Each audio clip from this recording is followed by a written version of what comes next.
ಮಾಡಿದ್ದಕ್ಕೆ ನಿಮಗೆ ಕೃತಜ್ಞತೆಗಳು. ಒಂದು ಮಾತ್ರಿ 3 ದಶಕಗಳ ಕಾಲ ಇವ್ರನ್ನ ಬಿಟ್ಟು ಹೆಂಗಿದ್ರಿ?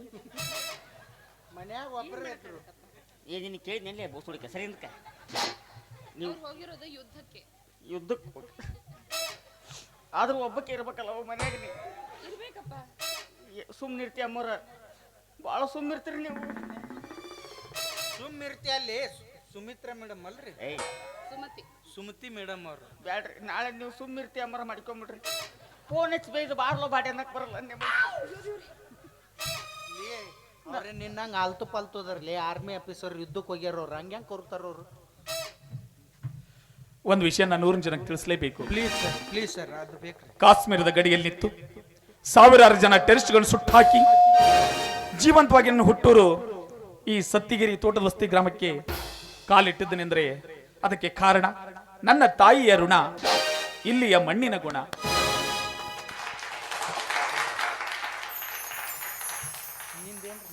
ರೀ, ಮೊದ್ಲೇ ಊರಿಂದ ಆಯಾಸವಾಗಿ ಬಂದಿದ್ದೀರಿ.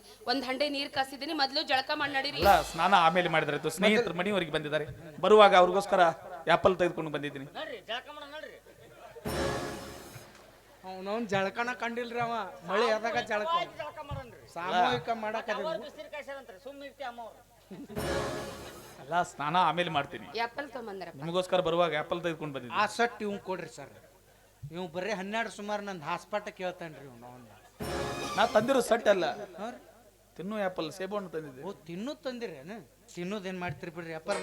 ನಿನ್ನೆಲ್ದ ಮೊನ್ನೆ ಅವರ ಕಡೆ ಫೋನ್ ಹಚ್ಚಿಸಿ ನಾವೊಂದೆರಡು ಸಾಮಾನು ಹೇಳಿದ್ನಲ್ರಿ, ಅಂತ ತಂದಿರಿ. ಏನದು? ಚಲೋ 2 ಚಡ್ಡಿ ಹೇಳಿದ್ನಲ್ರಿ. ಎಲ್ಲಿ ಆರ್ಮಿ ಒಳಗಿನವ? ಇಲ್ಲಿ ತಡಿವಲ್ಲೂರಿ. ನಮ್ ಗೋಪಾಲನ್ ಇಲ್ಲೇ ಗೋಕಾಕ್ ಸಂತೆ ತಂದಿರ್ತಾನ. ಬಿಸಿಲಿಗೆ ಒಣಕದಲ್ಲಿ ತೂತ ಬಿದ್ದಿರ್ತಾವ್ರಿ. ಅಲ್ಲಿ ಹೋದ್ರೆ ಆರ್ಮಿ ಗಟ್ಮುಟ್ಟಿರ್ತಾವ್ರಿ. ಒಂದು 5-6 ತಿಂಗಳರ ಬರ್ತಾವ. ಒಂದು ಕೆಲಸ ಮಾಡು, ನಾ ಹಿಂಗಾಗಿ ಹಾಕೊಳ್ಳೋದ ಬಿಟ್ಬಿಟ್ಟೇನ್ರಿ. ಅಲ್ರಿ, ಮುಂಜಾನೆ ದಿಂಡು ಬೇಕು, ಒಣ ಹಾಕಬೇಕು, ಒಣಗಿದ ಮ್ಯಾಗ ಹಾಕೋಬೇಕು. ಎದಕ್ಕೆ ಬೇಕ್ರಿ ಅದು? ಅಂಗ ರಕ್ಷಣೆಗಾದ್ರೂ ಬೇಕಪ್ಪ. ಮೊನ್ನೆ ಜೀಪ್ ಇಳಕ್ ಹೋಗಿ ಅಂಗನ ಹೋಗಿಬಿಟ್ಟತಿ. ಏನ್ ಮಾಡ್ತೀವಿ? ಏನು ಮಾಡಕ್ ಬರಂಗಿಲ್ಲ. ಒಂದ್ ಕೆಲಸ ಮಾಡು, ಆರ್ಮಿ ಕ್ಯಾಂಟೀನ್ ಕಾರ್ಡ್ ಕೊಡ್ತೀನಿ, ನೀನೇ ಹೋಗಿ ತರುವಂತೆ. ಕಾರ್ಡ್ ನನ್ನ ಕೈಯಾಗ್ರಿ? ಹೌದು. ಬ್ಯಾಡ್ರಿಪ್ಪ, ಕೈ ಮುಗಿತನ್ರಿ. ಕಾರ್ಡ್ ಕೊಟ್ರಿ ಅಂದ್ರೆ ನಾ ಬೆಳಗಾವ್ ಕ್ಯಾಂಟೀನ್ ಮುಟ್ರಕ್ ಊರಾನ ರೊಟ್ರು ದೋಸ್ತರ ಮೇಲೆ ಫೋನ್ ಹಚ್ತಾರ್ರಿ. ಏನಂತ? 4ರದೊಂದು ತೊಂಬ, 2ರದೊಂದು ತೊಂಬ, ಗಂಟ್ಲು ಉರಿಬಾರ್ದು, ಸರಳ ಹೋಗುವಂತ ತೊಂಬ, ಲೈಟಾಗಿ ನಿಶೆ ತಗೋಬೇಕು, ನಸಕ್ನಾಗ ಇಳಿಬೇಕು ಅಂತ ತೊಂಬ. ಏನ್ ಕೇಳ್ತೀರಿ? 1 ಲೀಟರ್ ಬಾಟ್ಲಿ ಹರದು ಕುಡ್ತಾರ ಅವ್ರು. ಅಂತಾರ ಗಂಟು ಬಿದ್ದಾರ ನಮ್ ಸುತ್ತ. ಓಲ್ಡ್ ಮಂಗ್ ಕೇಳಿದ್ನಂತಂದ್ರೇನ್ರಿ ಹಳೆ ಮಂಗೆ? ನೀನೋ ಒಂದ್ ಮಂಗಿ ಆಗಿ ಓಡ್ಮಂಗ್ ಕೇಳಿದ್ದ. ಎಲ್ಲ ಕಾರ್ಡ್ ಕೊಡ್ತೀನಿ, ನೀವೇ ಏನ್ ಬೇಕಂತ ತರುವಂತ್ರಿ ಹೋಗಿ. ಕಾರ್ಡ್ ಕೊಟ್ಬಿಡ್ರಿ, ಅಷ್ಟ ಮಾಡ್ರಿ. ಬ್ಯಾಡ್ ಬಿಡ್ರಿ, ಕಾರ್ಡ್ನು ಬೇಡ, ಇನ್ನೊಂದು ಅದ ತೊಂಬರ್ರಿ. ಸೇಬು ಹಣ್ಣೇನ್ ಬೇಡ, ನಿಮ್ಗೆ ಇಷ್ಟ ಅಂತ ಹೋಳಿಗೆ ಮಾಡಿದ್ವಿ. ಹೋಳಿಗೆ ಮಾಡಿದ ಊಟ ಹೋಳಿಗ್ರಿ. ಇತ್ತೀಚಿಗೆ ಸ್ವೀಟ್ ತಿನ್ನೋದು ಬಿಟ್ಟಿವ್ರಿ ನಾವು. ಮತ್ತೇನ್ ಬೇಕಪ್ಪ? ನಮ್ಮ ದೋಸ್ತಗ ಬಿಟ್ಸ್ ಡೈ ಬತ್ತಲ್ರಿ, ಅವಾಗಿದ್ದ ಬಿಟ್ಟಿವ್ರಿ ನಾವು. ಏನ್ ಮಾಡ್ಕೊಡ್ಲಿ? ಏನ್ ಬರ್ತಾ? ಬಿಟ್ಸ್ ಡೈ ಹಂಗಂದ್ರೆ ಏನು? ಡಯಾಬಿಟಿಸ್ಲಿ. ನಮಗ ಕಡಲ್ ಚಡಲ್ ಇದ್ರ ಅಂದ್ರೆ ಆಯ್ತು, ಮಾಡ್ಕೊಡ್ತೀನಿ, ಊಟ ಮಾಡಿ. ಅಂದಂಗ ನೀವು ಜಳಕ ಮಾಡಿ ಭಜನೆ ಮಾಡ್ತೀರಿ, ಭಜನೆ ಮಾಡಿ ಜಾಕ ಮಾಡ್ತೀರಿ. ಈಗ ಶ್ರಾವಣ ಅಲ್ರಿ, ಮತ್ತು ನಮ್ಗೆ ಭಜನೆ ಆದವ್ರಿ ಗುಡ್ಯಾಗ. ಭಾಳ ದಿವ್ಸಕ್ಕೆ ಬಂದಿರಿ, ಒಂದು ಸ್ವಲ್ಪ ಭಜನೆ ಮಾಡೇ ಜಾಕ. ಅಲ್ಲ, ನಿನಗೆ ಹೇಗೆ ಅನಿಸುತ್ತೆ ಹಾಗೆ ಮಾಡ್ತೀನಿ. ಮೊದಲ ಭಜನೆನ ಮಾಡ್ರಿ. ಯಾಕಂದ್ರ ಅವು ತಂಬೂರಿ ಚಳ್ಳಂಗ ತುಕ್ ಹಿಡಿದಿರ್ತಾವ್ರಿ. ಅವು ಭಾಳ ದಿವ್ಸ ಆತ್ರಿ ಬಾರ್ಸೆ. ನೀವು ಒಂದು ಸ್ವಲ್ಪ ಪೆಟ್ಟಿಗಿನೂ ಆಡ್ಬೇಕ್ರಿ, ಅವು ಕೈ ಆಡ್ಬೇಕ್ರಿ ಪೆಟ್ಟಿಗೆ. ಏಯ್, ತಬಲಾ ಗಟ್ಟಿ ಹೇಳು. ಬಿಡ್ರಪ್ಪ, ಅದನ್ನೆಲ್ಲ ಊಟ ಮಾಡ್ಬರ್ರಿ. ಮೊದ್ಲು ಊಟ ಮಾಡಿ ನೋಡ್ರಿ.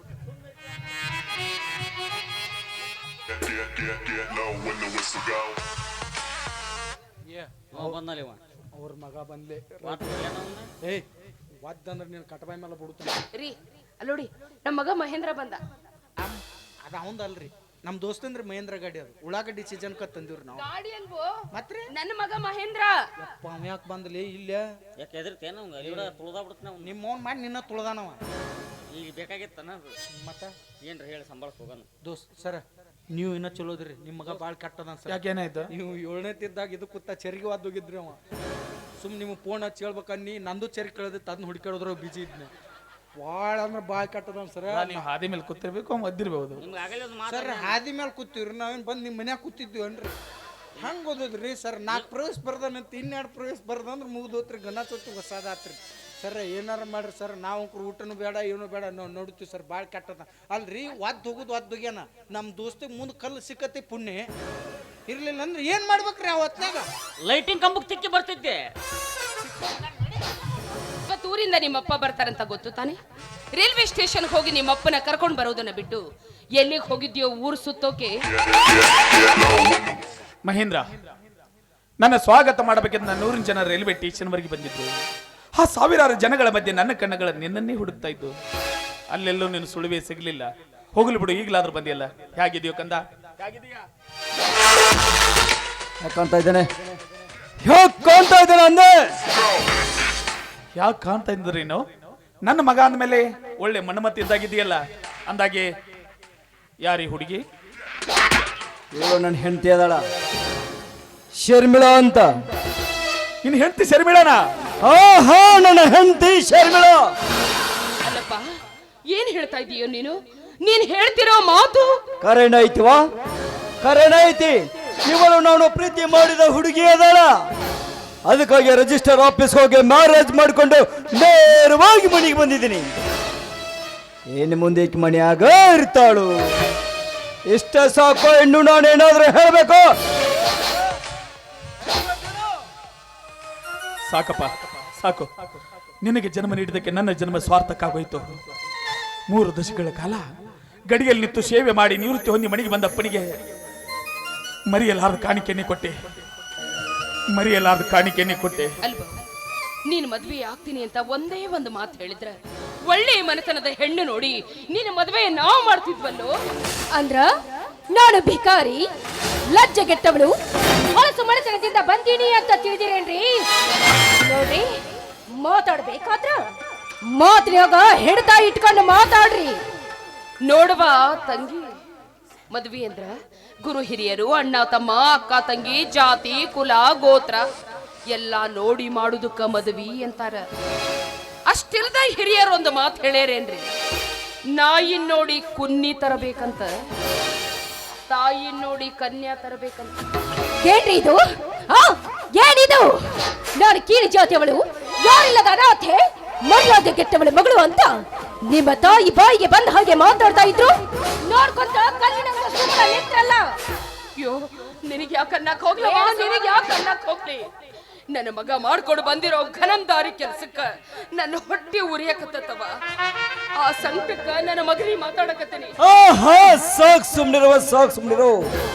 ಏನು ಮುಂದೆ ನೀನೇ ಮಾತಾಡ್ತಿದ್ರು, ನನ್ ಜೊತೆನೆ ಮಾತಾಡ್ಬೇಕು. ಅದಕ್ಕೆ ಉತ್ತರ ನಾನು ಕೊಡ್ತೀನಿ. ಇವಳು ನನ್ನ ಹೆಂಡತಿ.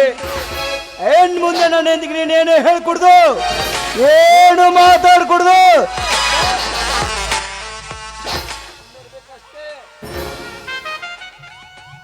ಸುಮ್ತಿ, ಒಂದೇ ಒಂದು ಕತ್ತಿರೋ ಅಗಸ ಅದರ ಕುದುರೆ ತರ ಬೆಳೆಸ್ತಾನಂತೆ. ನಮಗಿರೋದು ಇವನು ಒಬ್ಬನೇ ಮಗ, ನಾವು ಕೂಡ ಇವನನ್ನು ಹಾಗೆ ಬೆಳೆಸಿಬಿಟ್ಟು ಅನಿಸ್ತಾ ಇದೆ ನನಗೆ. ಅಂದ್ರೆ ಏನಪ್ಪ ನಿನ್ನ ಮಾತಿನ ಅರ್ಥ? ಇದು ಈಗ ಕತ್ತಿಯಾಗಿ ನಂತೀಯೇನ? ನೋಡು, ರಿಟೈರ್ಮೆಂಟ್ ಆಗಿ ಮನೆಗೆ ಬಂದಿದೀಯಾ. ಇಲ್ಲಿ ನಿನಗೆ ಶೆಲ್ಟ್ ಹೊಡಿದು ನಿನ್ನ ಕೈ ಕೆಳಗೆ ಕೆಲಸ ಮಾಡೋ ಯಾವ ಸಿಪಾಯಿಗಳಿಲ್ಲ, ಇಲ್ಲಿ ಯಾವ ಸೈನಿಕರು ಇಲ್ಲ. ಇದೇನು ಯುದ್ಧ ಭೂಮಿನೂ ಅಲ್ಲ. ಏನ್ ಮುಂದೆ ಏನೇ ಇದ್ರು ನಾವು ಹೇಳ್ದಂಗೆ ಕೇಳ್ಕೊಂಡು ಮನೆಯಲ್ಲಿ ಬಿದ್ದಿರ್ಬೇಕು. ಹೆಚ್ಚಾಗಿ ಏನಾರು ಮಾತಾಡಿದ್ರೆ ನಿನ್ನ ಇಳಿಸೋ ಕೈನ. ಯಾರ ಮೇಲೆ ಕೈ ಮಾಡಕತ್ತೀಯೋ? ಇವರಂದ್ರ ಯಾರು ಅಂತ ತಿಳಿದಿ? ಈ ಮನಿ ದೇವ್ರು ಅಲ್ಲಪ್ಪ, ಈ ದೇಶಕ್ಕ ದೇವ್ರು.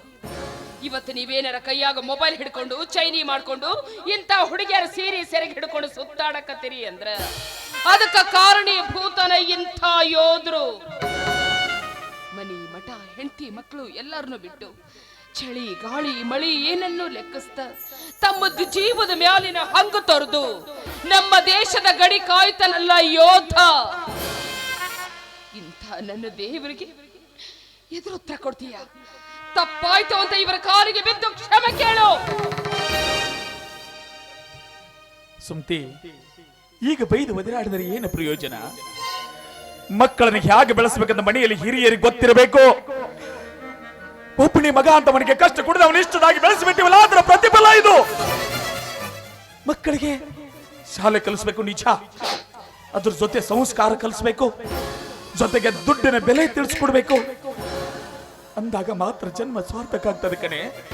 ಇಲ್ಲದೆ ಹೋದ್ರೆ ನಮ್ಮಂತ ತಂದೆ ತಾಯಿಗಳು ಇಂಥ ಸಂಕಟ ಸರಮಾಲೆ ಎದುರಿಸಬೇಕಾಗುತ್ತದೆ ಅನ್ನೋದಕ್ಕೆ ನಾವೇ ಜೀವಂತ ಉದಾಹರಣೆ ಕಣೆ, ನಾವೇ ಜೀವಂತ ಉದಾಹರಣೆ.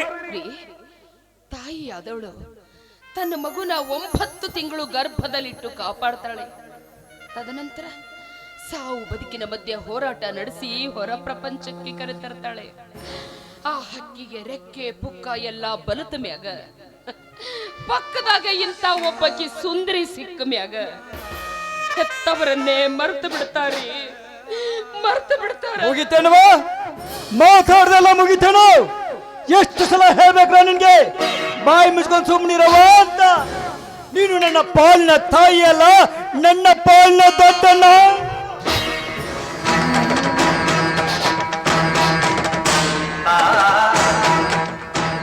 ಏನಂದೆ ಅವಿವೇಕಿ? 9 ತಿಂಗಳು ಹೆತ್ತು ಹೊತ್ತು ಎದಿ ಹಾಲು ಕುಡಿಸಿ ಜೋಪಾನ ಮಾಡಿ ತಾಯಿ ಬಗ್ಗೆ ಎಷ್ಟೊಂದು ಕೇಳು ಮಾತು ಕೇಳದೆ ಮಾತಾಡ್ತಾ ಇದ್ದೀಯ. ನೀನು ಏನು ಉಸಿರಾಡ್ತಿದ್ದಿ ನೋಡು. ಉಸಿರಿನ ಒಂದೊಂದು ಕನನು ನಿನ್ನ ತಾಯಿ ನಿನಗೆ ನೀಡಿದ ಭಿಕ್ಷೆ ಕಣ, ಭಿಕ್ಷೆ. ಸುಮತಿ, ಇಂಥ ಕೆಟ್ಟ ಹುಳ ನಮ್ಮ ಹೊಟ್ಟೆಯಲ್ಲಿ ಹುಟ್ಟಿದ್ರ ಮೊದಲೇ ಗೊತ್ತಿದ್ರ ಹುಟ್ಟಿದ ಕ್ಷಣವೇ ಗಟ್ಟಿ ಜೋ ಮಾಡಿ ಸುಟ್ಟು ಹಾಕಿ ಬಿಡ್ತಾ ಇದ್ವಿ. ಇವತ್ತಿನ ದಿನ ಇಂಥ ಸಂಕಟ ಸರಮಾಲಿಗೆ ಎದುರಿಸುವ ಪ್ರಸಂಗವೇ ಬರ್ತಿರ್ಲಿಲ್ಲ.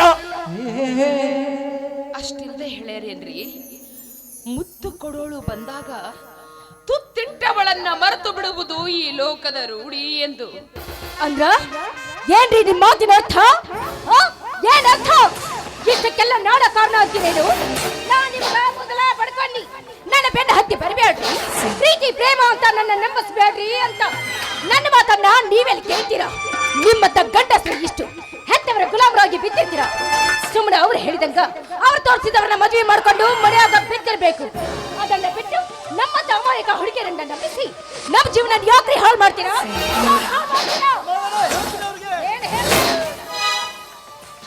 ನೋಡಮ್ಮ, ನೀನು ಯಾರು ಎತ್ತಂತ ಒಂದು ಗೊತ್ತಿಲ್ಲ ನಮಗೆ. ನನ್ನ ಮಗನ ಕೈ ಹಿಡ್ಕೊಂಡು ಈ ಮನೆಗೆ ಬಂದಿದ್ದೀಯ. ಹೆತ್ತವರು ತಮ್ಮ ಮಕ್ಕಳ ಬಗ್ಗೆ 10 ಕನಸು ಕಟ್ಕೊಂಡಿರ್ತಾರೆ. ಹಾಗೆ ನಮಗೆ ಇರೋದು ಇವನು ಒಬ್ಬನೇ ಮಗ. ಈ ಒಬ್ಬ ಮಗನ ಬಗ್ಗೆ ಬೆಟ್ಟದಷ್ಟು ಕನಸು ಕಟ್ಕೊಂಡಿದ್ವಿ. ಆದ್ರೆ ಆ ಕನಸಿಗೆ ಇಷ್ಟು ಬೇಗ ಒಡೆದು ನುಚ್ಚು ನೂರಾಗ್ತವ ಯಾವತ್ತೂ ಭಾವಿಸಿರ್ಲಿಲ್ಲ. ನಾನು ಯಾವತ್ತೂ ಭಾವಿಸಿರ್ಲಿಲ್ಲ. ನೀವು ಕಣ್ಣೀರಾಗ್ತಾ ಇದ್ದೀರ? ಬೇಡರಿ, ಯುದ್ಧ ಭೂಮಿಯಲ್ಲಿ ವೈರಿಗಳನ್ನ ಸೆದೆ ಬಡಿಯುವಂತ ವೀರ ಯೋಧರು ನೀವು. ನಿಮ್ಮೆದೆಯಲ್ಲಿ ಸೇಡಿನ ಕಿಚ್ಚಿರಬೇಕೇ ವಿನಃ ಯಾವುದೇ ಕಾರಣಕ್ಕೂ ಕಣ್ಣೀರು ಹಾಕಬಾರ್ದು ರೀ, ಹಾಕಬಾರ್ದು. ಸುಮ್ತಿ, ನಾನು ಗಡಿ ಕಾಯ್ತಿರ್ಬೇಕಾದ್ರೆ ಒಳಗೆ ನುಗ್ಗಿ ಬರುವ ಕೇಡಿಗಳಿಗೆ ಗೆಲ್ಲೆ ಕೊಂದು ಹಾಕ್ತಾ ಇದ್ದೆ. ಈ ನನ್ನ ಕೈಯಲ್ಲಿರುವ ಶಸ್ತ್ರಗಳಿಂದ ಕ್ಷಣಾರ್ಧದಲ್ಲಿ ಸುಟ್ಟು ಬಿಸಾಕ್ತಾ ಇದ್ದೆ. ಆದ್ರೆ ಏನ್ ಮಾಡೋದು? ಈ ನನ್ನ ಸಂಸಾರ ಎಂಬ ಗೂಡಿನಲ್ಲಿ ಈ ಮಗನೆಂಬ ಗೆದ್ದಲು ಹುಳು ತುಂಬಿಕೊಂಡು ಬಿಟ್ಟಿದಲ್ಲ. ಇದಕ್ಕೇನ್ ಮಾಡ್ಲಿ? ಮತ್ತೇನು ಮಾಡೋದೈತಿ? ಕಟ್ಟಿದ ಗೂಡನ್ನೇ ಹೊಡೆದು ತಿಂದಾಗ ಜೇನಿನ ಹುಳು ಮತ್ತೊಂದು ಗೂಡನ್ನೇ ಕಟ್ಟುತ್ತೇ ವಿನಃ ಗೂಡು ಹೋಯ್ತಲ್ಲ ಅಂತ ಸತ್ತು ಹೋಗಂಗಿಲ್ರಿ, ಸತ್ತು ಹೋಗಂಗಿಲ್ಲ. ನೋಡಿ, ನಾನು ಈ ಮನೆ ಆಗಿರೋದು ಇವ್ರಿಗೆ ಇಷ್ಟ ಇಲ್ಲ ಅಂತ ಕಾಣತ್ತೆ. ನಾನು ತವರ ಮನೆಗೆ ಹೋಗ್ತೀನಿ.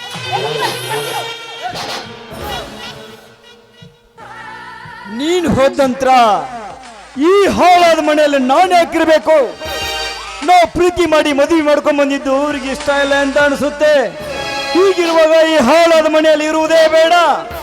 ಪ್ರಪಂಚ ಬಲು ವಿಶಾಲವಾಗಿದೆ. ದೂರ ಹೊಡ. ಅಪ್ಪ ಮಹೇಂದ್ರ, ನಿಲ್ಲಪ್ಪ. ಏನಂದಿ ನೀನು? ಪ್ರಪಂಚ ಬಹಳ ವಿಶಾಲವಾಗಿದೆ, ಎಲ್ಲಾದ್ರೂ ಹೋಗಿ ಬದುಕು ಸಾಗಿಸಬೇಕಂತ ಬಯಸ್ತಾ ಇದೆಯಾ? ನಿಜ ಕಣೋ, ನಿಜ.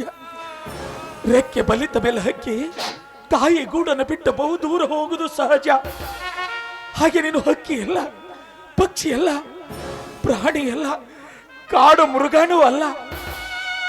ನಮ್ಮಿಬ್ಬರ ರಕ್ತವನ್ನು ಹಂಚಿಕೊಂಡು ಹುಟ್ಟಿದ ಕರಳಿನ ಕುಡಿ ನೀನು. ಮನುಷ್ಯನಾದವನಿಗೆ ಮಾನವಿದ್ದೆ ಬೇಡೇನೋ? ಒಂದೇ ಒಂದು ಸಲ ನೆನಪು ಮಾಡ್ಕೊರು ಮಹೇಂದ್ರ. ನೀನು ಹುಟ್ಟಿ ಬೆಳೆದದ್ದು ಇದೇ ಮನೆಯಲ್ಲಿ, ಆ ಚಂದ್ರನ ಬೆಳದಿಂಗಳಲ್ಲಿ. ಈ ಮನೆ ಅಂಗಳ ತುಂಬಾ ನಲಿದಾಡಿದ್ದು ಇದೇ ಮನೆಯಲ್ಲಿ. ನೀನ್ ಚಿಕ್ಕವನಿರ್ಬೇಕಾದ್ರೆ ಪುಟ್ಟ ಪುಟ್ಟ ಹೆಜ್ಜೆ ನಿಟ್ಟು ತೊಟ್ಟಿಲೆಲ್ಲ ನಿದ್ದಿಗೆಟ್ಟು ನೀನ್ ಸಿಟ್ಟು ಬಂದು ಅಳ್ತಾ ಇರಬೇಕಾದ್ರೆ ನಿನ್ನ ಸಮಾಧಾನ ಮಾಡಿ ಜೋಗಳ ಪಾಡಿ ಸುಖ ನಿದ್ರೆ ಮಾಡಿಸಿದ್ದು ಇದು ನನ್ನ ಕನಸಿನ ಸ್ವರ್ಗದಂತ ಮನೆಯಲ್ಲಿ. ಸಿಟ್ಟಿನ ಬರದಲ್ಲಿ ಈ ಮನೆಗೆ ಹಾಳಾದ ಮನೆ ಅಂತ ಹೆಸರಿಟ್ಟು ಹೋಗಬೇಡಪ್ಪ. ಬೇಕಾದ್ರೆ ನಾನು ನಿನ್ನ ಕೈ ಮುಗಿದು ಕೇಳ್ತೀನಿ. ನೋಡಮ್ಮ, ತಿಳಿದ ಹಾಗೆ ನನ್ನ ಮಗನ ಕೈ ಹಿಡ್ಕೊಂಡು ಈ ಮನೆಗೆ ಬಂದಿದೀಯಾ? ನಾವಿಬ್ಬರ ಗಂಡ ಹೆಂಡತಿ ಸಂತೋಷವಾಗಿ ಈ ಮನೆ ಸೊಸೆಯೆಂದು ನಿನ್ನನ್ನು ಒಪ್ಪುತ್ತೇವೆ. ಆದ್ರೆ ಈ ಮನೆ ನಂದಾದೀಪವಾಗಿ ಬಾಳೆ ಬೆಳಗಬೇಕಮ್ಮ ನೀನು. ಅಪ್ಪ ಮಹೇಂದ್ರ, ನೀನು ಈ ಮೇಜರ್ ಸೂರ್ಯನ ಮಗ. ಈ ಮನೆ ಘನತೆ ಗೌರವಕ್ಕೆ ಈ ನಿನ್ನ ತಂದೆ ಹೆಸರಿಗೆ ಯಾವ ಅಪಕೀರ್ತಿ ಬರದಾಗ ನಡ್ಕೊಂಡು ಹೋಗ್ಬೇಕು. ಈಗಲಾದ್ರೂ ಸಂತೋಷ ಆಯ್ತಾ? ಕರ್ಕೊಂಡೋಗಪ್ಪ ನೀನು ಹೆಂಡ್ತಿನ ಒಳಗಡೆ.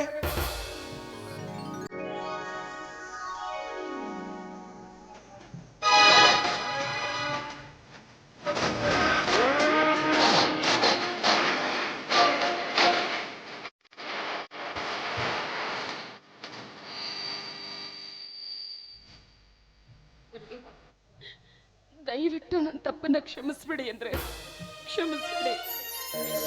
ನಿಮ್ಮ ಆಸೆಯಂತೆ ಮಗನನ್ನ ಬೆಳೆಸೋದಕ್ಕೆ ನನ್ನಿಂದ ಆಗ್ಲಿಲ್ಲ ರೀ, ನನ್ನಿಂದ ಆಗ್ಲಿಲ್ಲ.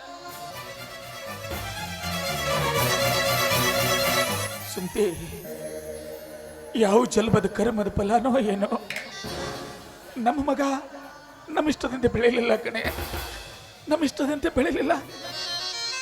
ಅವನಿಗೆ ಬಡಿದು ಬೈದು ಬುದ್ಧಿ ಹೇಳಲು ಅವನೇನು ಚಿಕ್ಕವನಲ್ಲ. ಸಸಿ ಇದ್ದಾಗ ಭಾಗದ ಮರ ಹೆಮ್ಮರವಾದ ಮೇಲೆ ಬಾಗುವುದೇನೆ. ಈ ಮರ ಯಾವುದೇ ಪಕ್ಷಿ ಸಂಕುಲಗಳಿಗೆ ಆಶ್ರಯ ನೀಡ್ತಾ ಇಲ್ಲ. ತಂಪನ್ನ ಆಶ್ರಯಿಸಿ ಬಂದವರಿಗೆ ತಂಪನ್ನೇರಿತಾ ಇಲ್ಲ. ಹಸಿದು ಬಂದವರಿಗೆ ಹಣ್ಣು ನೀಡ್ತಾ ಇಲ್ಲ. ಇದೊಂದು ಬೃಹದಾಕಾರವಾಗಿ ಬೆಳೆದು ನಿಂತ ಬರಡು ಮರ ಕಣೆ, ಬರಡು ಮರ. ಯಾಕೆ ಚಿಂತೆ ಮಾಡ್ತೀಯ? ಆ ಭಗವಂತನ ತೋರೋ ದಾರಿಯಲ್ಲಿ ನಡೀತಿರುವ ಯಾತ್ರಿಕರಷ್ಟೇ ನಾವು. ಆ ಭಗವಂತ ಯಾಕೆ ದಾರಿ ತೋರಿಸ್ತಾನೋ ಆ ಜೀವನ ಸಾಕ್ಷಿದ್ರಾಯ್ತು. ಯಾವ್ದಕ್ಕೂ ಚಿಂತೆ ಮಾಡಬೇಡ, ನಾನಿದ್ದೀನಲ್ಲ, ನಡೆ ಒಳಗಡೆ.